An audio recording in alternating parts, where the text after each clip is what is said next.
You ask Tiger to solve. This deals with linear equations with one unknown. The final result is x equals 28. Let's solve it step by step. Simplify the expression.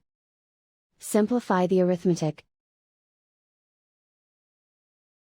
Group all constants on the right side of the equation. Add 56 to both sides. Simplify the arithmetic.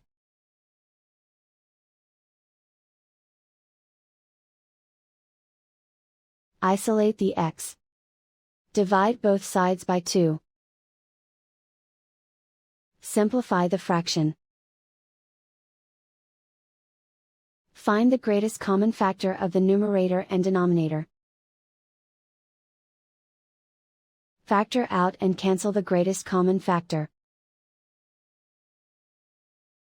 And so the final result is x equals 28.